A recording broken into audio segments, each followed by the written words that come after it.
साथियों, हम आपको पढ़कर सुना रहे थे पुस्तक हम सब एक दूसरे पर निर्भर, विषय सुख भोग में नहीं त्याग परोपकार में है।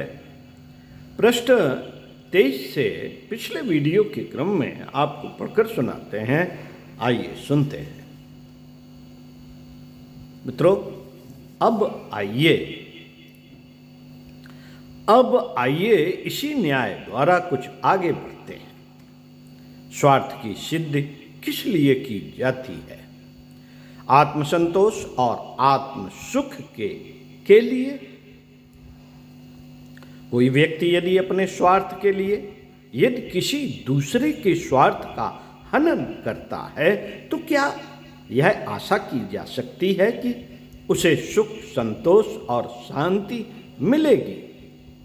प्रश्न: दूसरों को हानि अथवा कष्ट पहुंचाकर कितने ही बड़े स्वार्थ की सिद्धि क्यों ना कर ली जाए, उससे शांति नहीं मिल सकती। सबसे पहले तो जिसको कष्ट हुआ है वह शांति से बैठने न देगा। दूसरा, शासन, समाज और लोक निंदा का भय बना रहेगा। जहां भय वहां शांति की संभावना असंभव। तीसरे, मनुष्य में जो परमार्थ का निष्कलंक एवं न्यायशील अंश आत्मा को प्रिय मानता है वह उसे सोते जागते किसी समय भी चैन न लेने देगी। हर समय टोकती ही रहेगी कि तुमने अमुक को कष्ट पहुंचाकर जो स्वार्थ की सिद्धि की है वह ठीक नहीं। इसके लिए लोक अथवा परलोक में तुम्हें दंड का भागी बनना पड़ेगा। ऐसी दशा में स्वार्थ की वह सिद्धि सुखदायक तो नहीं, आशादायक अवश्य बन जाएगी। तब कहाँ तो स्वार्थ का मंतव्य पूरा हुआ और कहाँ परमार्थ का उद्देश्य। फिर प्रश्न: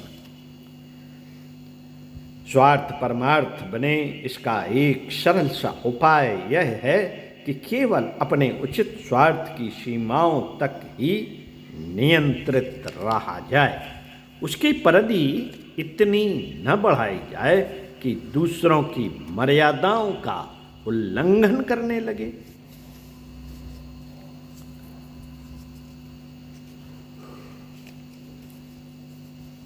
वह संभव किस प्रकार हो? फिर प्रश्न: वह इस प्रकार कि अपने स्वार्थों में लोभ, लिप्सा और तृष्णा को स्थान न लेने देना चाहिए। स्वार्थ में जब इन विकारों का दोष आ जाता है तब अच्छा स्वार्थ भी निकृष्ट वासनाओं में बदल जाता है, जिससे सारे पापों संतापों का श्री गणेश हो लेने लगता है। मनुष्य का लोक परलोक दोनों बिगड़ जाते हैं। ऊंचा स्वार्थ परमार्थ ही है। अस्तु एक स्वार्थ और परमार्थ के दोहरा काम निकालने के लिए स्वार्थ भावना को ऊंचा उठाइए, उसे अपनी मर्यादा तक ही सीमित रखिए और उसमें लोभ, लिप्सा अथवा तृष्णा का विकार कदापि न आने दीजिए। अब आइए यहीं से एक कदम और आगे बढ़ा जाए। फिर दोहरा लीजिए कि स्वार्थ का उद्देश्य सुख और शांति ही होता है। यदि ऐसा न हो तो फिर स्वार्थ का कौड़ी बराबर मोल न रह जाए। हमने उचित रूप से स्वार्थ लाभ किया, अब उस लाभ का यदि एक अंश लोक सेवा में लगाते रहें तो जानते हैं कि इसका क्या फल हो। फिर प्रश्न वह यह कि हमें एक अनिवर्चनीय सुख, शांति और उल्लास मिले। तो हमें एक अनिवर्चनीय सुख, शांति और उल्लास मिले।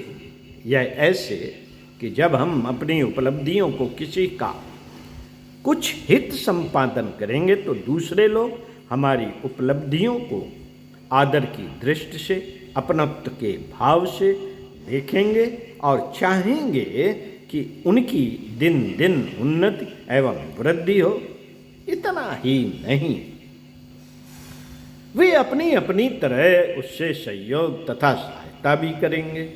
इस लोकायतन से आने वाला सुख कितना शीतल, कितना संतोषप्रद और कितना महान होगा। फिर प्रश्न, क्या इसका अनुमान लगाया जा सकता है? फिर प्रश्न, जब किसी के हित और सेवा में हमारा भी भाग होगा तो क्या समाज में प्रशंसा तथा पात्रता का अवसर नहीं मिलेगा? फिर प्रश्न, जब यह संभव है तब कौन कह सकता है कि हमारा सुख शांति के परिणाम वाला स्वार्थ सिद्ध नहीं होगा? इसलिए लोक सेवा, लोकहित और लोक कल्याण के परमार्थ कहे जाने वाले कामों को भी स्वार्थ ही समझना चाहिए। परमार्थ भी वस्तुतः स्वार्थ ही है। एक ऊंचा स्वार्थ और बुद्धिमान व्यक्ति उसकी सिद्धि करने में कभी भी नहीं चूकते, कभी भी नहीं चूकते। परमार्थ परक स्वार्थ ही सच्चे सुख, वास्तविक संतोष और यथार्थ कल्याण का हेतु है, निकृष्ट अथवा निंदित स्वार्थ नहीं। फिर आइए प्रश्नों पर। अब यहाँ पर छोटा प्रश्न और उठता है, वह यह है कि आखिर निकृष्ट स्वार्थ भावना से निकलकर ऊंचे स्वार्थ की परिधि में किस प्रकार जाया जाए? उसका एक साधारण सा उपाय यह है कि अपने व्यक्तित्व को उज्ज्वल, उन्नत और विस्तृत बनाया जाए। जब तक हम इस आत्म गरिमा में नहीं प्रतिष्ठित होते कि हम समाज के एक उत्तरदायी अंग हैं, परमात्मा के पवित्र अंश और संसार के प्राणी मात्र के सिरमौर मानव हैं, तब तक हमें अपनी निकृष्टताओं पर न तो लज्जा आएगी और न आत्मग्लानि होगी। हम अपने व्यक्तित्व की महानता से अपनी निकृष्टताओं की तुलना करें और देखें कि कौन से दोष हमारी प्रतिष्ठा के अनुरूप हमें नहीं बनने देते।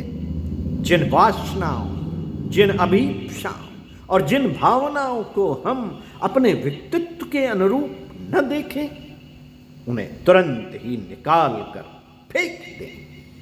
हमारा व्यक्तित्व मूल रूप से उज्ज्वल एवं उत्कृष्ट ही है। दोष, पाप और मल ही उसे मलिन तथा निकृष्ट बना देते हैं। जिस दिन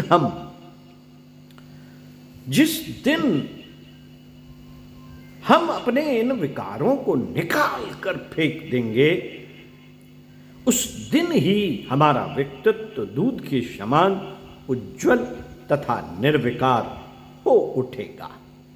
अपने मूल व्यक्तित्व का दर्शन पाते ही हमारे निकृष्ट स्वार्थ स्वयं ही हमें छोड़कर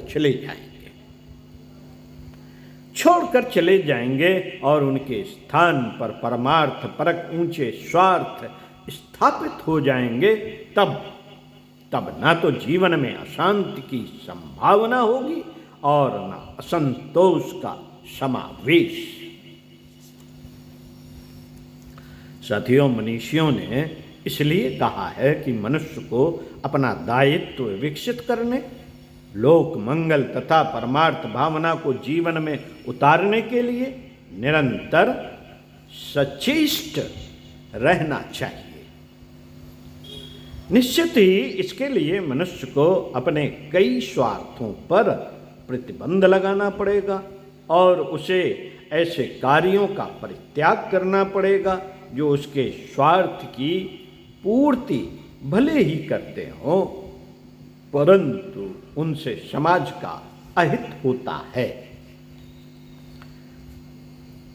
परमार्थ के आदर्शों को अपने व्यक्तित्व का अंग बनाने के लिए आवश्यक है कि मन में जब जब सत्कर्मों की पुण्य प्रवृत्ति का उदय होता हो तब तब तुरंत संपन्न कर लिया जाए। सत्कर्मों की पुण्य प्रवृत्ति मन में कभी कभी ही उत्पन्न होती है। साथियों, सत्कर्मों की पुण्य प्रवृत्ति मन में कभी कभी ही उत्पन्न होती है। ऐसा उत्साह भगवान की प्रेरणा और संचित शुभ कर्मों का उदय होने पर ही जागृत होता है, अन्यथा मनुष्य अधिकांश समय तो स्वार्थ और संकीर्ण परद में ही सोचते, संकल्प विकल्प करते गुजार देता है। इसलिए परमार्थ की पुण्य प्रवृत्तियां जब कभी उत्पन्न हो तो उसे कार्यान्वित करने में किंचित भी विलंब नहीं करना चाहिए। हाँ साथियों, इसी पुस्तक के अगले पैरा को पढ़कर बताते हैं अगले वीडियो में। सुनते रहिए कुछ अच्छा और पढ़ते रहिए कुछ अच्छा। ओम शांति।